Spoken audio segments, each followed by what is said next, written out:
Coming up on Mountain News this morning, Pike County officials continue their search for an elderly man who went missing more than 2 weeks ago. And dyeing Easter eggs might be a family tradition for many, but this year it's going to cost you.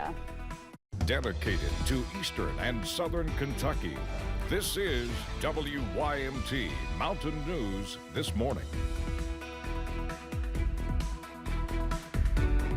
Good morning and a happy Friday to you. I'm Amelia Lee here with you on this April 11th. The time 6:30, and it's time to bring in Megan Dusmall this morning for a look at the forecast. Megan, it's the best day of the week because think of it this way. It's Friday. You know, the working week is almost over and you're looking forward to the weekend. We sure are looking forward to the weekend, and for once I have good news for what your weekend's going to be: a lot drier. So definitely excited for that. But this morning, unfortunately, we still have those rain chances. So let's kind of take a look at that live pinpoint Doppler radar, seeing heavy rain as we go into the more central portions of our region. And as we travel towards the border of Kentucky and Virginia, along Letcher County, as well as Harlan, Wise, and Lee, that's where we see a little bit of that heavier rain this morning. Current temperatures, though, aren't too shabby. We're mainly looking in the mid to upper 40s. As you're going through the next couple of hours, though, we will see those temperatures dropping a little bit and then warming up as we head into the forecast highs for the day in the 50s. Seeing upper 50s the more south you go, closer to Tennessee. Here's a look at that day planner for today. Next 12 hours, as I mentioned, we'll be seeing those temperatures drop a little bit as you're going into about that 9 o'clock to 11 o'clock mark, warming up with the highest temperatures of the day around 5 p.m. Amelia. In Whitley County, a Corbin man was sentenced to 8 years in prison in a sexual abuse case. Jonathan Gray pleaded guilty to first-degree sexual abuse involving a victim under the age of 12 back in February. In addition to being sentenced, Gray must also register as a sex offender for 20 years. In Laurel County, a case where a man was involved in a deadly hit and run will be presented to a grand jury. Tyler Taparek appeared in court for a preliminary hearing on Tuesday. Officials tell us they found probable cause during the hearing.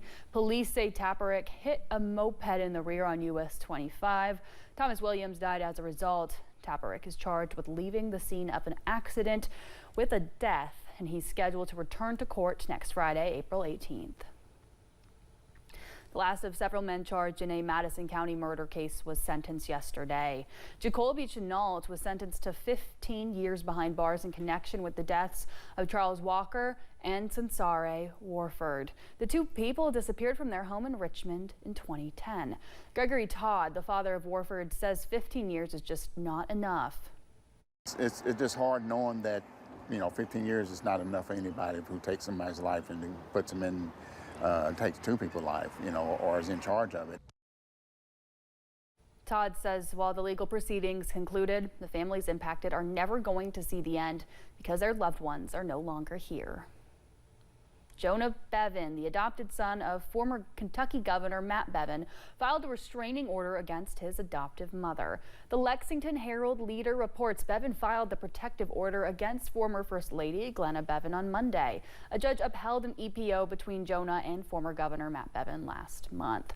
Jonah claimed the Bevins abused him. This new EPO asked Glenna Bevin to give Jonah's legal team documents about his adoption by next Monday. Voters in Tennessee could soon be asked to amend the state constitution.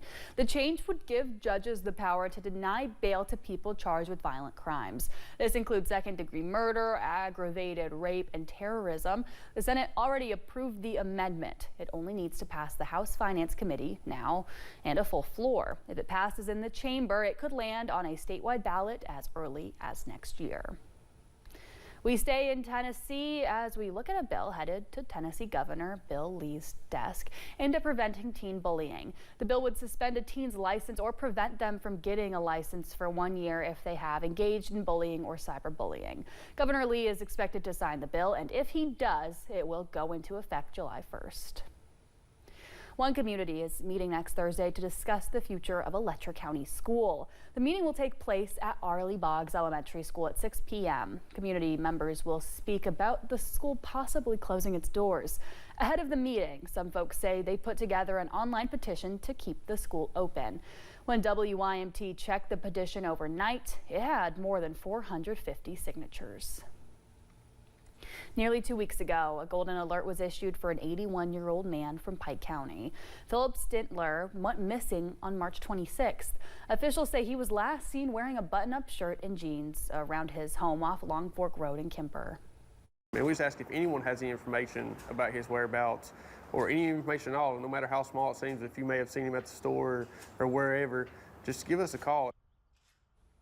Officials say he's about 5'9" and 170 pounds and is very loved by his community.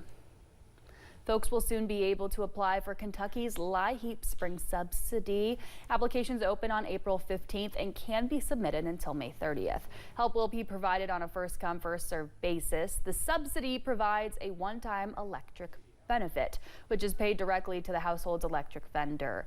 Those interested should contact their local community action agency. More information about what you need to apply can be found on our website, WYMT.com.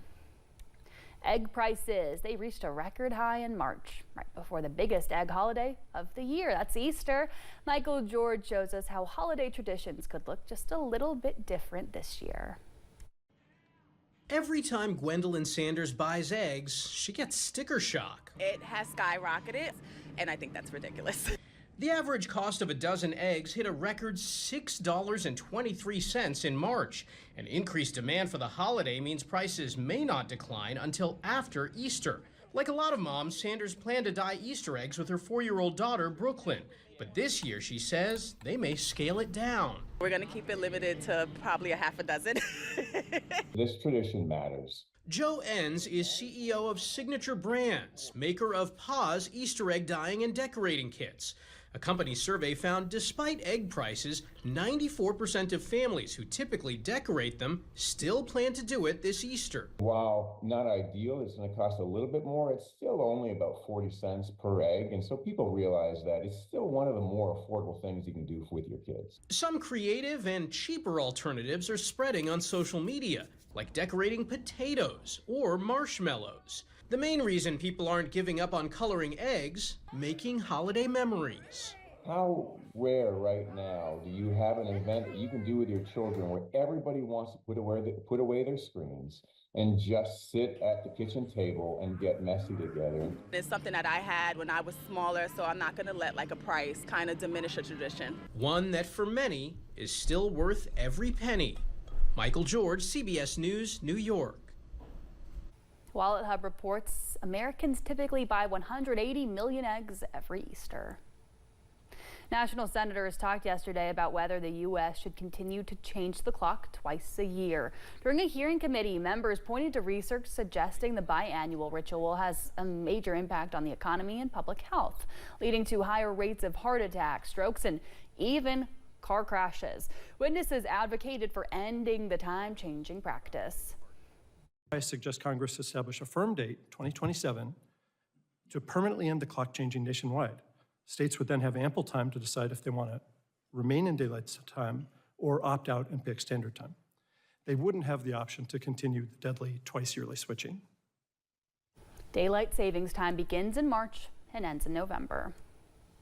A former mine site in Knott County is transforming into a forest. It was a collaboration between Centauri Global Spirits and conservation leaders in the region. Organizers say it was the 4th year in a row the teams came together to plant trees on the site of a former mine in eastern Kentucky. Part of what we're doing is our commitment to growing for good and giving back to society. We've made a commitment to plant as many trees as the barrels we use in making our whiskey and to make sure that we've got sustainable forests so we can produce our product for years to come. They say at least 7,000 white oak tree seedlings were planted on 10 acres of Kentucky River properties. Family members say if you wanted something done, she could do it. Well-known Knott County leader Linda Gayhart died yesterday at Pikeville Medical Center. Gayhart was a social worker before moving into community development in 1999. She became coordinator of Leadership East Kentucky. I had a pastor in the Methodist Church one day ask a group of us, where is heaven on earth to you? And one lady said, with my grandchildren. And at that time, I didn't have grandchildren, and I couldn't quite understand that. But now that I do, I have to agree with her. Gayhart was an active member of Hindman Methodist Church and vice chair of the Knott County Community Foundation. Her visitation will be Saturday evening from 6 until 9 at the Hindman Funeral Services Chapel, and again from 1 until her funeral at 2 Sunday at Hindman Methodist Church. Linda Gayhart was 81.